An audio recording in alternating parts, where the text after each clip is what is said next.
चंद्रसूर्य असेपर्यंत जे देशात धार्मिक भावना आहेत त्या नष्ट होऊ शकत नाहीत. दुसरे काय संगमेश्वर मंदिर ज्याच्यामुळे नाव पडलं संगमेश्वर असं तो भाग 2 नद्या संगम मलकंदा आणि ओरडा नदी यांचा संगम झाला आणि ते संगम होऊन पुढे नदी काय होते शास्त्र नदी आणि शास्त्र नदी असं त्याच्या संगमावर ते देऊळ बांधलं गेलं म्हणून संगमेश्वर नाव पडलं. वैशिष्ट्य म्हणजे काय या मंदिराचं असंच आहे ब्रह्मा विष्णू महेश हे एकत्र आहेत हे कुठे नसतात.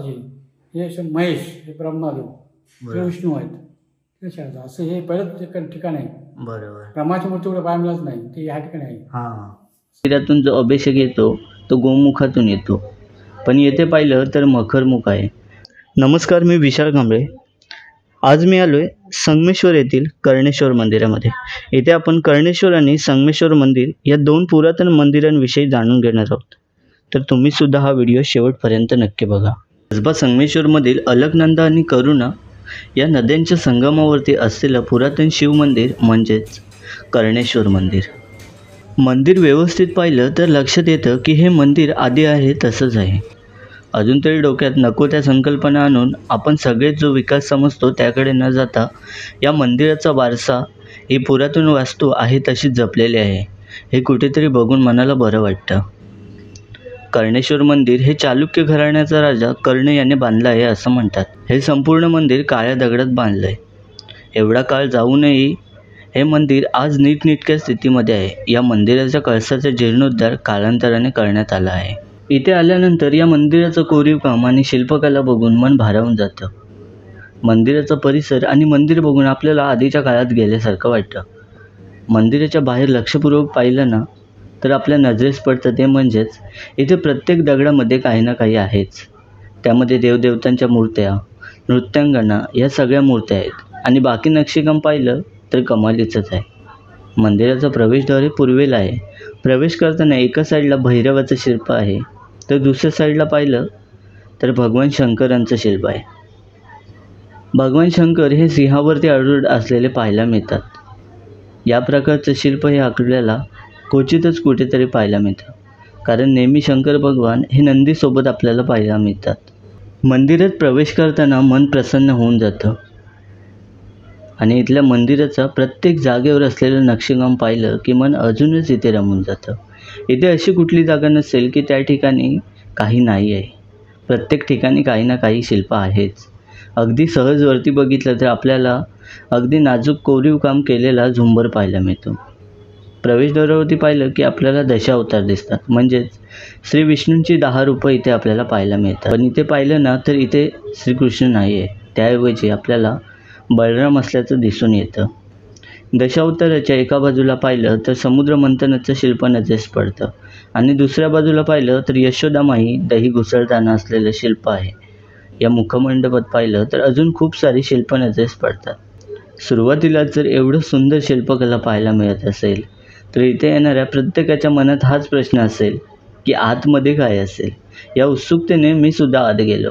आत गेल्यानंतर सुरुवातीलाच असलेल्या 4 खांबांमध्ये आपल्याला नंदी महाराजांचं दर्शन होतं आणि या खांबांच्या वरती कोपऱ्यावर नृसिंह सरस्वती गणपती अशा देवदेवता कोरलेल्या पाहायला मिळतात. आणि विशेष म्हणजे या 4ही खांबांना कोणत्याही सपोर्टने उभं केलं नाही आहे. ते चंद्रसूर्य दाखवलं आहे. चंद्रसूर्य असेपर्यंत जे देशात धार्मिक भावना आहेत त्या नष्ट होऊ शकत नाहीत. नष्ट होईल तेव्हा तो काळ बदलला असेल का तो काळ म्हणजे पशुहीन काळ जसं माणूस नाही पशु सारखाच असं त्याचं प्रतीक हे दाखवलं चित्र दाखवलं. ब्रह्मा विष्णू महेश हे एकत्र आहेत हे कुठे नसतात. हे महेश हे ब्रह्मादेव हे विष्णू आहेत असं हे पहिलं ठिकाण आहे. बरोबर ब्रह्माची मूर्ती कुठे पाहायला मिळत नाही ते या ठिकाणी आहे. पोटमाळा म्हणतात. पोटमाळा आपल्या घरात जसा माळा असतो तसा माळा आहे हा. कृपा मारलेली असं ते त्याच्या वर गेलं चढलं असतं वरती कोण उभा राहील पाठला गोल फिरू शकतो असं आहे. प्रत्येकाचं देव देवाला आपण देव दानव यांचं युद्ध झालं ते दानव हरले त्यानंतर देवांकडे शरणार्थी पत्करणी मागितली की मला तुमच्या पायाखाली आश्रय द्या स्थान द्या तुमच्या पायाची सदैव राहील. तेव्हा ते चित्र दाखवलं ते पायाखाली त्याच्यावर पाय देऊन जातात पायाचे असतात. महत्त्वाचं म्हणजे मंदिरात आत आल्यानंतर आपण दर्शन घेतलं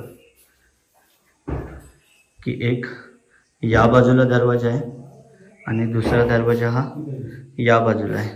तर आपण ज्या दिशेने आलोय त्या दिशेने न जाता या दोन दरवाजांनी बाहेर जायचं असतं.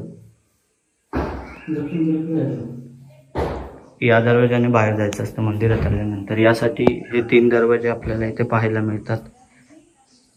हे इथं झाल्यानंतर हे कर्णेश्वर मंदिर आणि पुढे दुसरे काय संगमेश्वर मंदिर, ज्याच्यामुळे नाव पडलं संगमेश्वर असं तो भाग.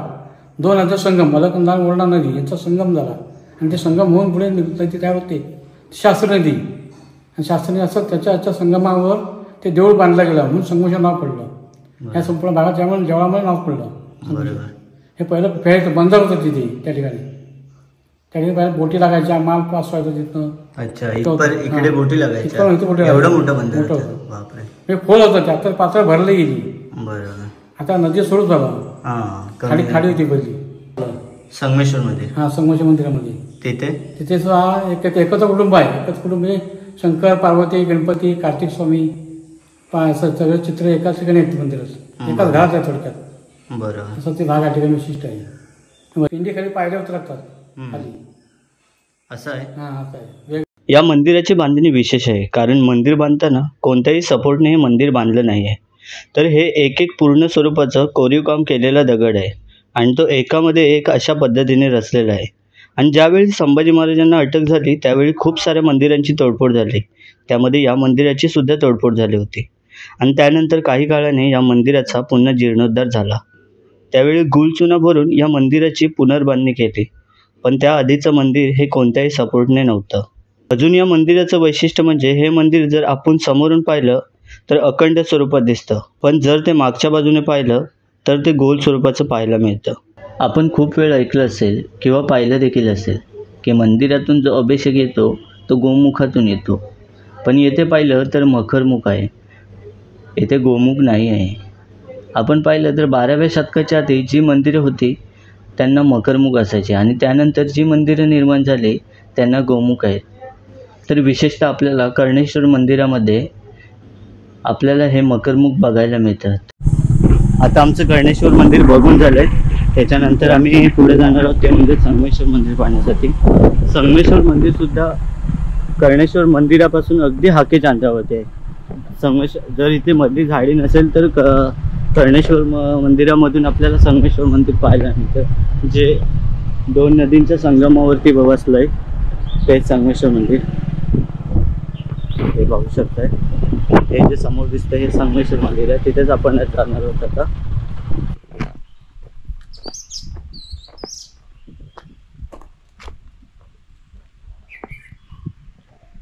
तर आता मी येऊन पोचलोय ते म्हणजे कोंडवाडी कसबा. इथे म्हणजे एक स्टॉप आहे कोंडवाडी कसबा. तिथून आपण पाहिलं तर समोरच हे संगमेश्वर मंदिर आहे. तर आपण हे बघू शकतो हे संगमेश्वर मंदिर आहे आणि हा 2 नद्यांचा संगम आहे इथे.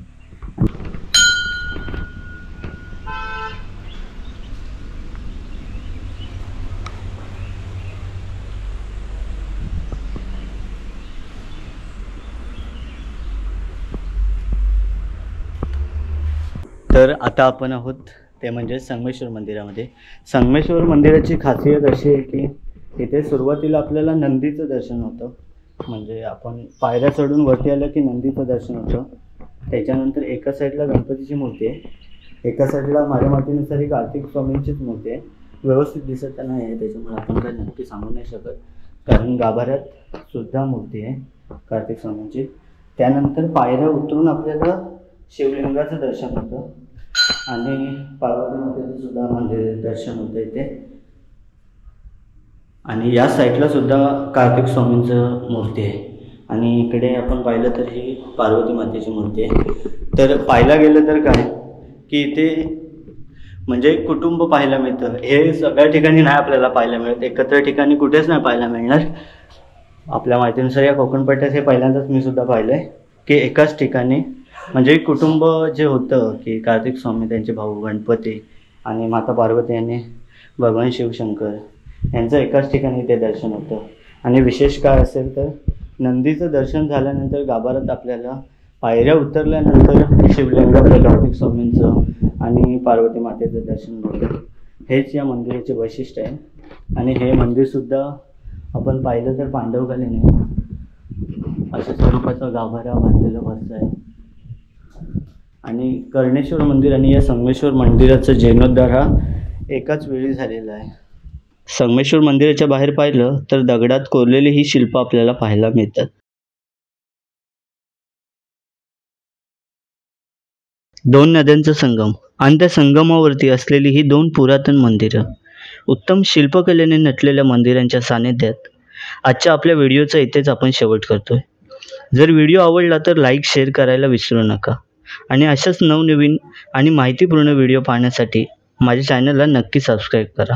आणि तुमच्या ज्या काही प्रतिक्रिया असतील त्या नक्की कमेंटमधून कळवा. भेटूयात लवकरच अशाच एका सुंदर आणि माहितीपूर्ण प्रवासात. तोपर्यंत बाय बाय.